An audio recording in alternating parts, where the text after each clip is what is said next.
What you manifest in your mind, you can bring to reality. As Devlin, stage design from Abstract Season 1, Episode 3.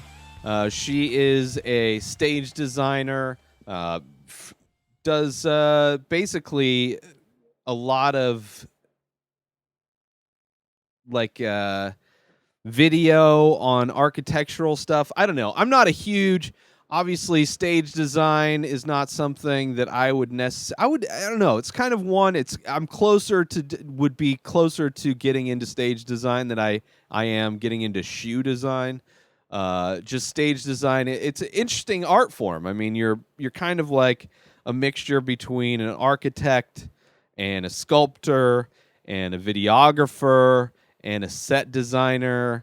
And I mean, you're doing a lot of things because you're building a lot of practical things, like a lot of physical stuff. But then you're also dealing with light, how it's going to be lit. She does a lot of work for musicians and, you know, movies and plays and operas and anything that requires a performance. She's built the environments for those things, but she's worked with like Kanye West and U2 and just huge artists, right? The biggest of the big artists, and just amazing work.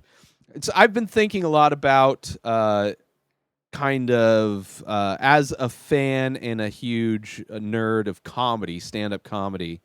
There's something that Ari Shaffir and I think Bert Kreischer. There's a few comedians that have brought up just kind of figuring out ways to do something new with the stand-up comedy performance. And I knew there's one comic that produced a special where there was no audience, and that was interesting. I don't think it turned. I never saw it, but I don't think it turned out well. I never heard anything about it other than just the idea of it coming to existence. But there isn't much done in the way of experimentation when it comes to a stand-up comedy. It's like, a big trend more recently has been to record it in like small clubs versus big theaters.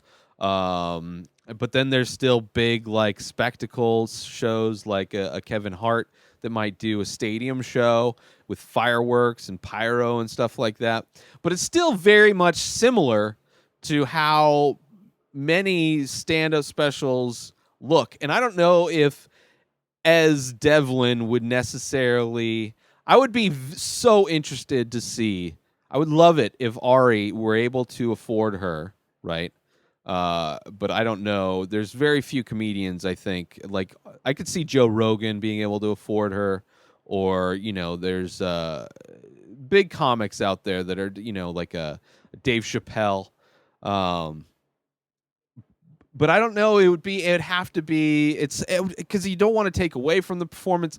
I don't know. Just thinking about that it seems like an interesting problem when it comes to stand-up comedy, how you could revolutionize the way that stand-up comedy is presented in on the stage. And I'm sure less is more when it comes to stand-up, just because it's all about the words and the comedian. It's you're supposed to focus all of your attention on that. But I would wonder and be interested to see what Ez would be able to come up with to kind of break through new barriers, because her work is amazing. It is a mixture of, of course, physically built things, large structures. A lot of the times video is mapped on the structures, which you'll see a lot of that in EDM with kind of like super stylized screensavers, kind of almost in a lot. I mean, they look amazing, don't get me wrong.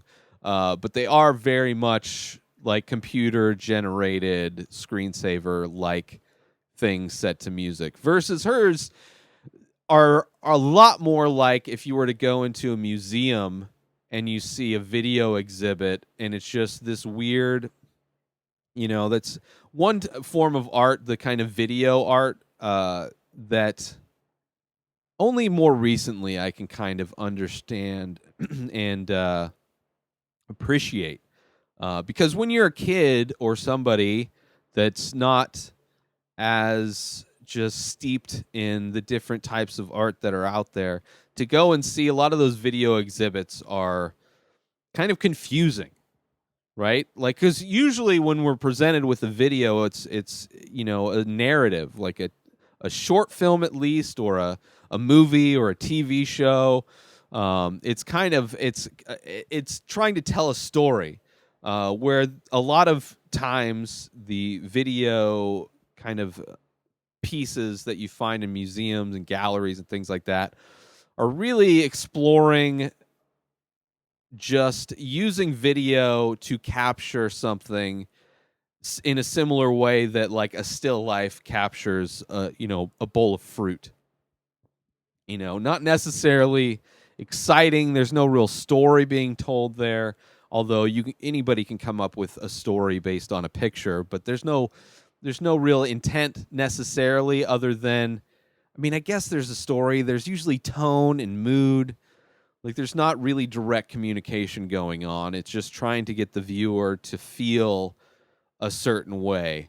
And the way she describes how she comes up with stuff, and how what she's trying to do with trying to add space to a place where people normally go see plays and they're very familiar with the theater, and to kind of transform that space into something completely different.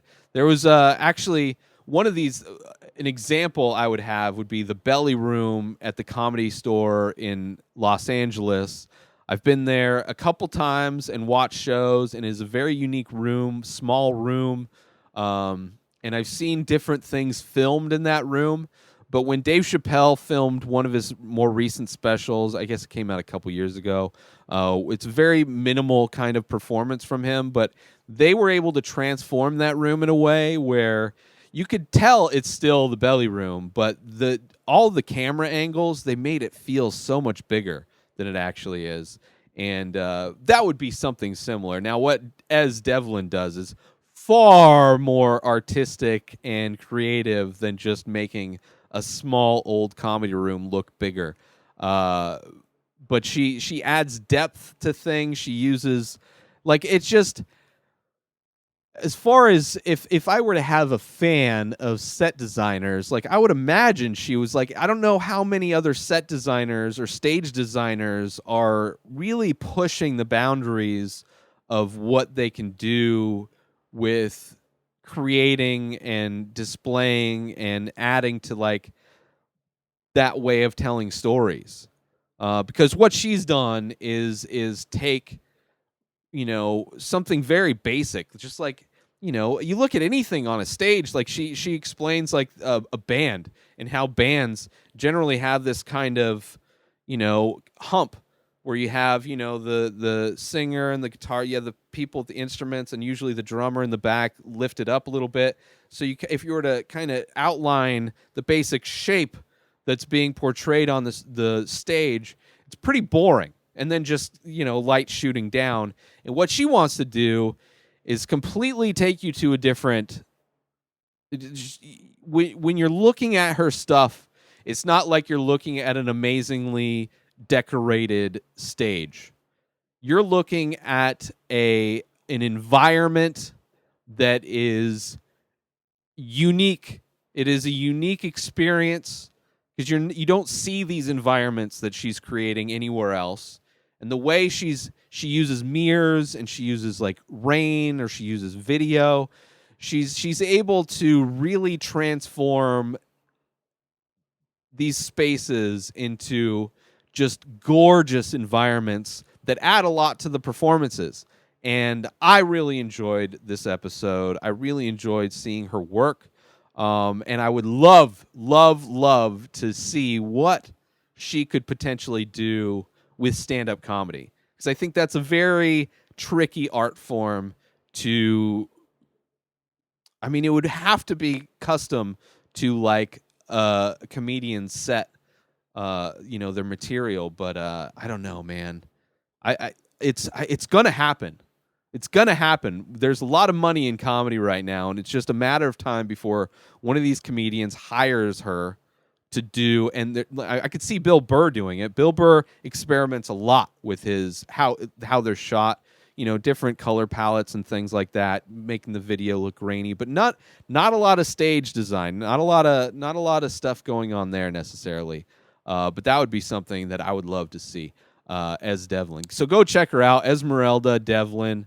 And check out episode 3 of season 1 of Abstract if you want to see that episode. New episodes of The Ray Taylor Show come out every single day. Subscribe on IGTV, YouTube, and everywhere else podcasts are found. Go buy my artwork over at inspireddisorder.com and save 25% when you use coupon code RTS. Follow me on social media at Ray Taylor. Have a wonderful day, everybody. Peace out!